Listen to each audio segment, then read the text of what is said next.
우리가 종종 듣는 말 가운데 사람을 짐승에 빗대어서 하는 말이 있죠. 표현이 좀 그렇지만 짐승보다 못한 인간, 짐승 같은 인간, 그런 소리를 우리가 이따금 듣는데, 사실 사람을 짐승과 비교해서 말한다는 자체가 정말 슬픈 일이죠. 사람도 짐승도 다 피조물이고, 짐승도 구원받아야 할 하나님의 대상이지만, 그럼에도 불구하고 짐승은 사람과 견줄 수가 없잖아요. 성경의 가르침에 의하면 사람은 하나님의 형상대로 지음받은 너무나 고귀한 존재입니다. 창세기 1장 27절, 하나님이 자기 형상 곧 하나님의 형상대로 사람을 창조하시되 남자와 여자를 지으셨다. 짐승에게는 그렇게 말하지 않았어요. 여기서 하나님의 형상은 외적인 형상을 말하지 않지요. 하나님과 교통할 수 있는 영적 존재, 하나님과 교통할 수 있는 이성적 존재, 하나님과 교통할 수 있는 도덕적 존재, 정신적인 존재라는 포괄적인 뜻을 가진 것이 하나님의 형상입니다.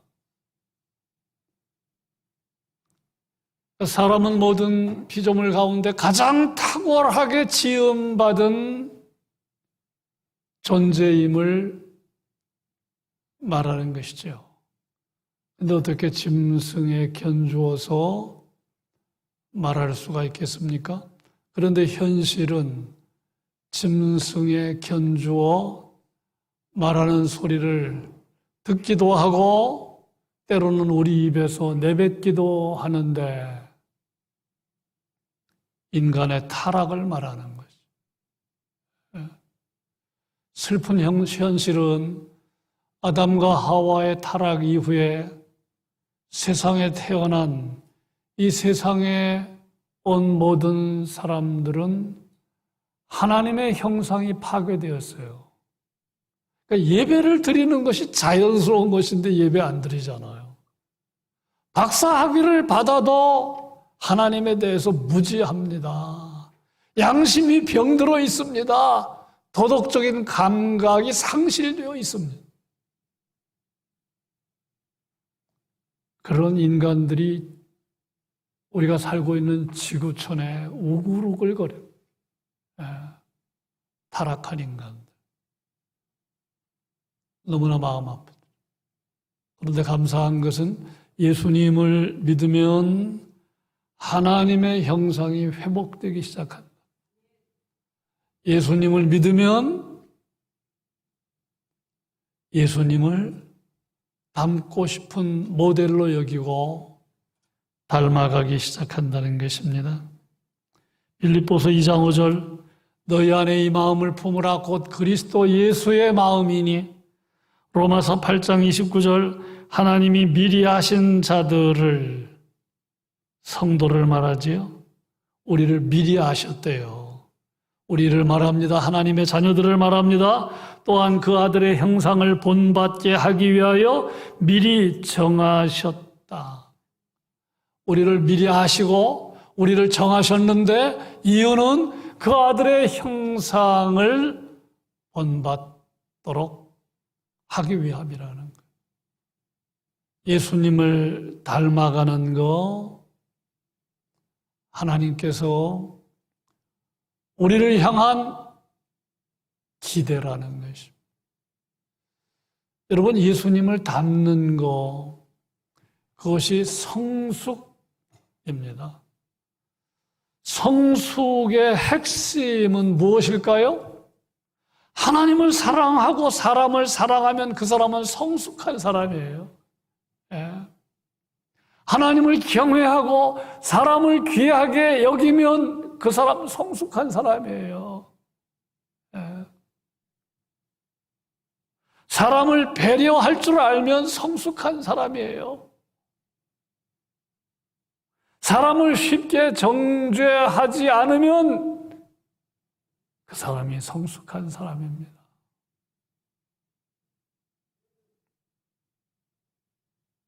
여러분 잊지 마세요. 하나님은 우리가 지금의 모습 이대로 사는 거 원치 않으십니다. 지금보다 훨씬 더 변화되고 더 달라지고 더 새롭게 되기를 원하십니다. 하나님을 더 사랑하기 원하십니다. 사람을 더 사랑하기 원하십니다. 사람에게 도움을 주고 앞에서 말씀드린 대로 사람을 귀하게 여기고 사람을 배려하고 냉동인간 우리 주변에 너무 많아요. 예수 믿는데 냉동인간들이 있어요. 막 찹니다. 썰렁합니다. 성숙과 거리가 먼 거죠. 여러분 변화되지 아니하면 내가 성숙하지 않으면 누가 제일 힘들까요? 내가 제일 힘듭니다. 내가 다른 사람이 힘들게 합니다. 다른 사람을 이렇게 힘들게 하는 사람은 자기가 힘들어서 그래요. 내가 변화되지 않으면 내가 힘들어요. 다른 사람이 힘들어요. 더 정확하게 말하면 가장 가까이 있는 사람이 힘듭니다. 그러면 그 사람에게서는 세상에 좋은 영향 끼치는 거 기대할 수가 없습니다. 에베소서는 바울이 에베소 지역의 교회들에게 쓴 편지인데 오늘 말씀에서 바울은 성도들에게 말합니다. 이방인처럼 살지 말아라. 너희가 옛날에는 이방인이었지만은 이제 신분상 예수 믿고 새 사람이 되었어. 그러면 새 사람답게 살라는 거예요. 답게. 신분상으로 새 사람인데 이제는 새 사람답게 살아라. 학생이 학생답지 못하면, 목사가 목사답지 못하면, 군인이 군인답지 못하면 어떤 일이 벌어지겠는지는 우리가 다 알고 있습니다. 예수 믿고 신분상 새 사람이 됐는데 옛사람의 모습, 그거 버려야 할 모습인데 아직 지니고 있는 것을 바울이 알았어요. 그래서 에베소 지역의 성도들, 교회들에게 강력하게 권면하는 말씀이 오늘 말씀입니다. 옛날 그 모습, 지금 이방인들, 하나님을 믿지 않는 이방인들에게서 볼 수 있는 모습은 그건 버려야 할 모습이다. 옛사람의 모습이다. 비유로 말하면 헌 옷, 낡은 옷 벗고 새 옷을 입으라.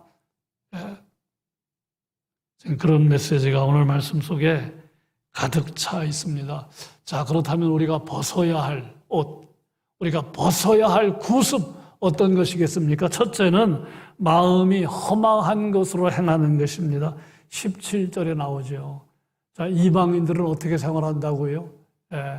너희는 이방인이 그 마음에 허망한 것으로 행함같이 행하지 말라. 요 허망이라는 말은 무의미, 공허, 허물을 말합니다. 무의미, 공허, 허물을 말합니다. 여러분, 마음이 허망하면 생각이 허망해지고 행동이 허망해진다는 거 우리가 기억할 필요가 있어요. 마음이 허망한 사람은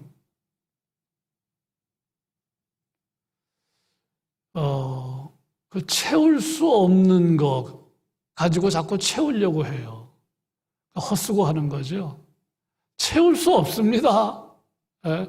채울 수 없는데 자꾸 채우려고 한다면 우리 사랑하는 아들, 딸이 빗 빠진 독에 계속 물을 붓는다면 얼마나 안타깝겠습니까? 시간 낭비, 에너지 낭비, 그런 인생들이 깔려있다. 강물은 끊임없이 바다로 흘러가지만 바다 채울 수 있습니까? 바다 채울 수가 없어요. 여러분, 하나님을 떠나 살면 참된 만족, 아무리 많이 가져도 세상 지위가 아무리 높아도 만족할 수 없습니다. 바닷물을 마시는 것처럼 가라함이 계속됩니다. 아주 오래전에 세계적인 축구 스타 호날두가 미국 LA에 가서 할리우드에 아주 잘 나가는 여자 스타와 하룻밤을 보내면서 술값으로 당시 우리 돈 2,500만 원을 쓴 적이 있다. 외신 보도였어요. 여러분, 할리우드 여스타와 하룻밤 보내면서 술값으로 하룻밤에 2,500만 원을 썼다는 것인데, 여러분, 이렇게 값비싼 술을 마시고 미모의 배우와 하룻밤 보내면 삶의 공허가 채워지겠습니까? 삶의 의미가 있겠습니까? 답은 아니잖아요. 답은 아니잖아요. 그러니까 오늘 많은 사람들이 삶이 공허한 거예요. 자꾸 채울 수 없는 걸로 채우는 거예요. 어제 여의도 잠실 난리였죠. 난 처음에 BTS가 잠시 활동 중단한 거를 알고 있는데 다시 공연을 하는 줄 알았는데 그거 아니고 그냥 데뷔 10주년 축제입니다. 나타나지도 않았어, 그냥. 어떤 사람은 군대 가고 어떤 사람은 어디서 자기 일 보고, 한 사람 정도 등장했다 하고 옛날 노래 다시 대형 비디오로 틀어주고 부스 만들고 하는 건데 30만 명이 모였다고 그러죠. 외국에서만 12만 명이 모였다고 그러죠. BTS 관련 호텔 하룻밤 숙박료가 70만 원, 90% 이상 예약돼 있대요. 어떤 여자 팬이 그러더라고요. BTS는 그냥 나의 삶 전부입니다. 내 인생입니다. 내 모토입니다. 그들의 노래는 내 삶에 다 동기부여가 됩니다.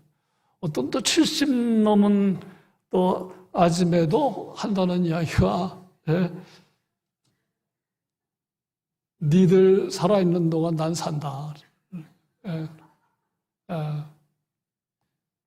12만 명이 몰려들었대요. 외국에서, 전 세계에서.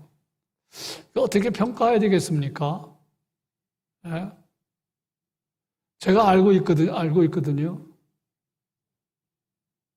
우리 김장로님 딸이 치과 의사인데 옛날에 서태지 아니면 인생이 없다고 했었어요. 지금 시집가서 잘 살거든요. 어떻게 해석해야 되겠습니까? 여러 가지 우리는 BTS 자랑스럽게 생각을 하고, 긍정적인 평론 얼마든지 할 수 있지만, 삶이 공허한 거죠. 거기 몰려든 사람들, 특히 외국에서 12만 명이 몰려들고, BTS에게 과연 영원한 소망이 있을까? 정말 삶의 의미가 있을까? 다 있대요. 가짜 기쁨에 지금 취해 있는 거죠. 저도 BTS 노래를 들으면 흥이 나고 좋다는 것 알지만 그게 내 인생 전부고 그렇게 말하진 않거든요. 오늘 많은 사람들의 삶이 공허한 거예요. 그럼 하나님을 떠나면 그렇게 산다. 그런데 예수 믿어도 혹시 어저께 BTS 거기 가신 분 없어요? 예. 예수 믿으면 적당하게 해야 됩니다. 예. 예. 지금 바울이 그 얘기하는 거예요. 이방인들이 마음이 허망해서 행하는 것들이 있는데 그렇게 살지 말아라. 헛된 거 추구하지 말아라. 예. 여러분 정말 남는 장사 하십니까?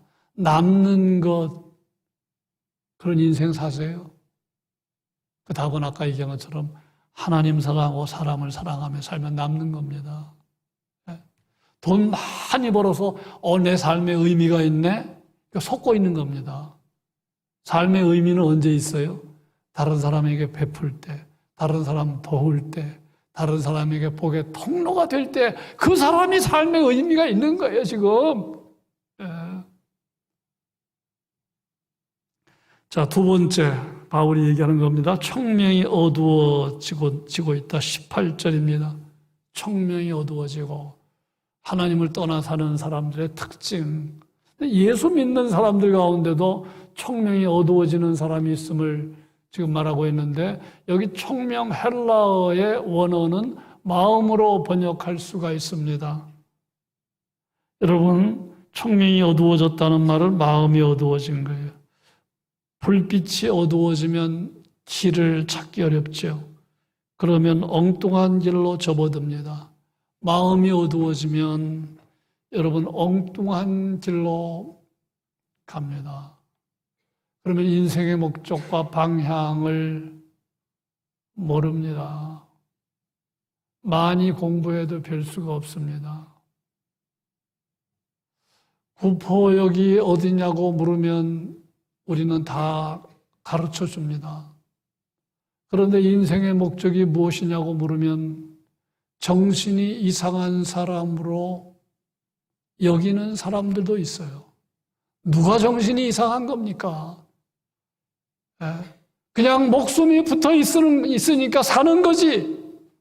그렇게 생각하는 사람이 이상한 사람 아니겠습니까?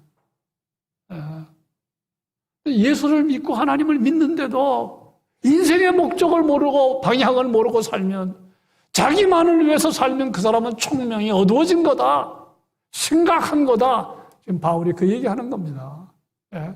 그건 하나님 모르는 이방인들의 삶의 모습이야. 그거는 버려야 될 구습이야. 여러분, 나는 과연 하나님의 영광을 위해 삽니까? 영광을 위해 살지 않으면 이방인처럼 사는 거예요. 하나님을 떠나 사는 삶의 모습입니다.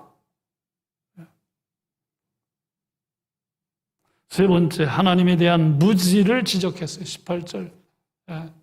그들 가운데에는 무지함. 하나님에 대한 무지. 여러분, 하나님에 대해서 무지하면 심각한 문제가 뒤따릅니다. 나에 대해서 무지합니다. 인생의 목적에 대해서 무지하게 됩니다. 혼란에 빠지게 됩니다. 우리가 예수님 믿고 감사한 것들이 많이 있지만 그 가운데 하나는 나에 대해서 알잖아요. 인생의 목적을 알잖아요. 내 죄가 얼마나 심각한지 알잖아요. 결코 하나님 앞에서 내 의의를 주장할 수 없는 존재라는 거 알잖아요. 그 위대한 지식 아닙니까? 결코 교만할 수 없는 존재. 하지만 예수님이 십자가에서 내 죄값을 대신 치를 만큼 어마어마한 사랑과 은혜를 입고 있는 존재인 것도 알잖아요. 가치 있는 존재. 소망이 있는 존재. 하나님 나라의 상속자라는 거. 여러분 생각하며 사셔야 돼요. 하나님이 창조주기 때문에 나는 피조물에 지나지 않다. 사실도 알게 됩니다. 하나님과의 관계 속에서 살아가는 존재인 것 알게 됩니다. 이게 얼마나 위대한 지식입니까? 하나님에 대한 지식이 생기면 나 자신에 대한 지식이 생길 뿐만 아니라 많은 것들을 깨닫고 그래서 복된 삶을 살게 된다는 뜻이 말씀 속에 담겨져 있어요. 교회에 나오고 예배를 드리는데 정말 나에 대한 바른 지식을 가지고 있는지 외적인 것 가지고 말하면 안 돼. 외적인 것 가지고. 자, 네 번째 바울이 이야기하고 있는 거는 마음의 굳어짐입니다. 18절. 여러분의 마음의 굳어짐은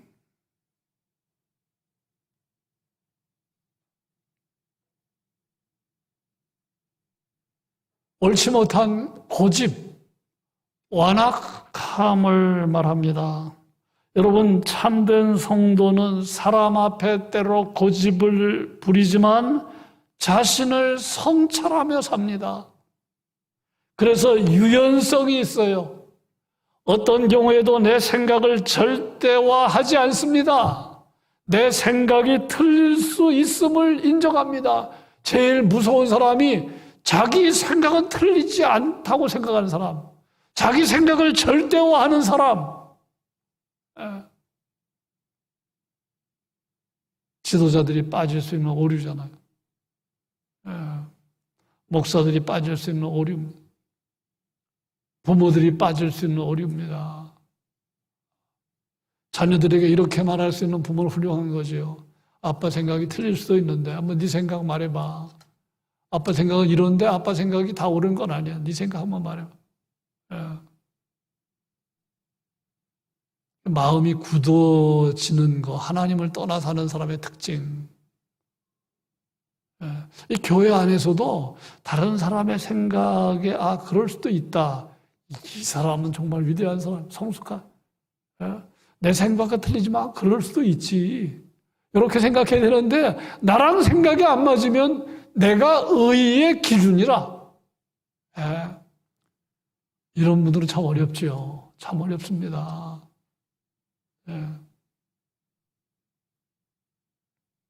한편 참된 신자는 하나님 앞에서는 절대로 고집부리지 않습니다. 마음의 문을 엽니다. 하나님, 내가 잘못한 것 깨닫게 해주십시오. 돌이키게 하겠습니다. 그래서 모든 성경은 하나님의 감동으로 된 것으로 교훈과 책망과 사람 앞에서도 책망받는 사람, 상당히 수준 있는 사람인데 여러분, 하나님 앞에서는 종종 책망을 받아야 돼요. 왜 그래요? 내가 완전치 못하잖아요. 그런 사람이 유연한 사람이지. 하나님의 말씀은 우리를 책망하는데 그때 말씀을 통해서 책망받을 때 달게 받는 거죠. 다섯 번째는 감각이 없다는 걸 지적합니다. 19절. 이건요, 도덕적인 감각이 없음을 의미상 말합니다. 도덕적인 감각이 없어요. 죄를 지으면서도 죄라고 생각하지 않는 거예요. 이게 심각한 거죠. 오늘 많은 사람들의 특징이 그거 아닙니까? 전직 국회의원, 현직 국회의원, 고위 공직자들 얼마나 많이 배운 사람들입니까? 각종 비리가 꼬리에 꼬리를 물고 보도되고 있는데 주인공들은 누굽니까? 많이 배운 사람들, 권력자, 고위 공직자들, 전현직 국회의원들. 도덕적인 감각이 없는 거예요. 도덕적인 죄를 지으면서도 죄라고 생각하지 않는 거. 음주운전. 이야, 참 아니, 음주운전 만취 상태에서 어떻게 핸들을 잡습니까? 예. 이게 뭐 매일 일어나는 거잖아. 예. 폭행, 강도, 살인과 같은 생명 경시 범죄, 성폭행, 성추행, 간음, 간통 같은 성적인 범죄. 예. 지금은 결혼한 다른 여자와 결혼한 다른 남자와 성적인 관계를 가져도 국가가 개입하지 않지요? 국가가 개입하지 않아요. 국가가 그거를 형사처벌하지 않아요. 예? 간통죄가 여러 해 전에 폐지됐죠. 폐지됐어요. 예. 그러다 보니까 법이 처벌하지 않으니까 얼마나 많은 불륜, 성적인 일탈 행위가 있겠습니까? 예. 다 느끼시잖아요. 다 느끼시잖아요. 예. 하나님을 인정하지 않으면 도덕적인 감각이 없는 삶을 살고 있다는 거예요. 그런데 어떻게 하나님을 믿는 사람인데, 어떻게 하나님을 믿는데 도덕적인 감각이 없는 죄를 범하느냐? 그런 것들은 다 이제는 더러운 옷이니까 벗어 던져라. 지금 바울이 그 얘기예요. 예. 쉽게 거짓말하고 불법을 저지르는 거 역시 감각 없는 자의 모습입니다. 예. 그 매년 흥사단 투명사회운동본부가 그 전국의 성인들, 청소년들을 대상으로 정직지수 조사를 실시하는데 제가 2019년도 자료밖에 못 봤는데 이런 항목은 해마다 똑같아요. 10억이 생긴다면 잘못하고 1년 정도 감옥에 들어가도 괜찮다는 항목이 나와요. 예? 자, 10억이 생긴다. 그런데 감옥에 간다. 1년 간다. 그러면 괜찮겠느냐? 물었더니요. 초등학생들이 23%가 괜찮대요. 점점 높아집니다. 중학생 40%, 42%, 고등학생 57%, 20대 53%, 30대 43%, 40대 40%, 50대 이상이 23%. 가장 돈 맛을 아는 사람이 누구예요? 고등학생들.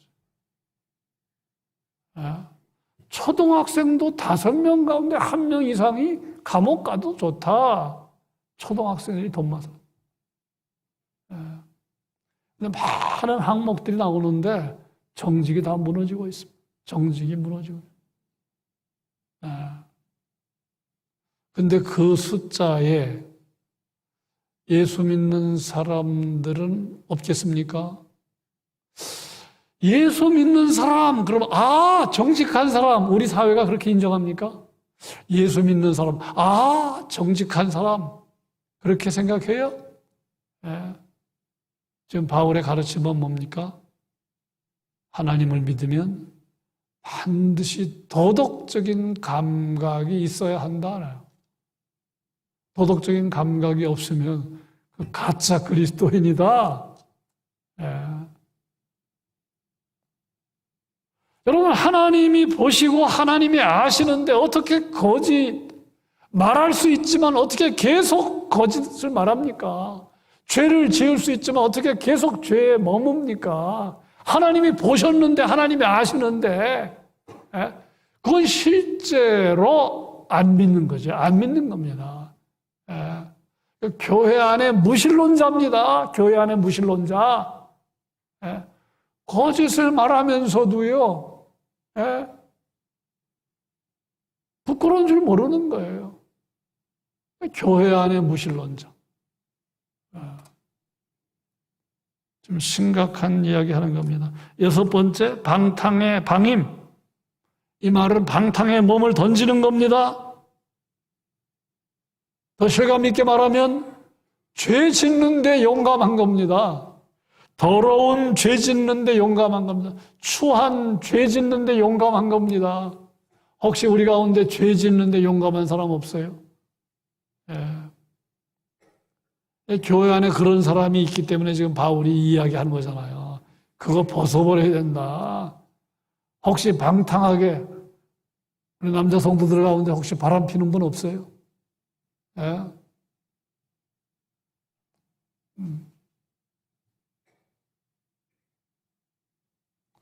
자, 이어서 마지막 7번째는 유혹으로부터 오는 욕심 따라 사는 삶.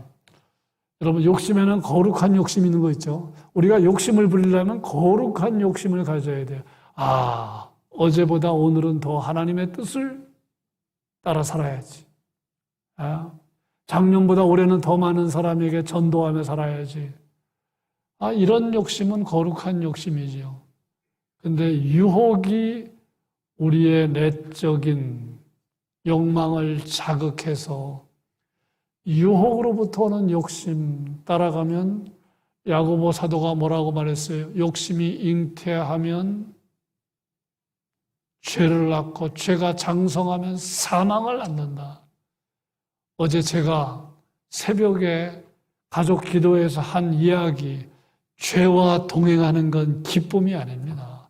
죄와 동행하는 건 슬픔입니다. 저주입니다. 근데 막 방탕하게 사는데 용감하고, 유혹에서 오는 욕심 따라가고, 예수 믿는 사람들 가운데도 그런 사람이 있다는 거예요.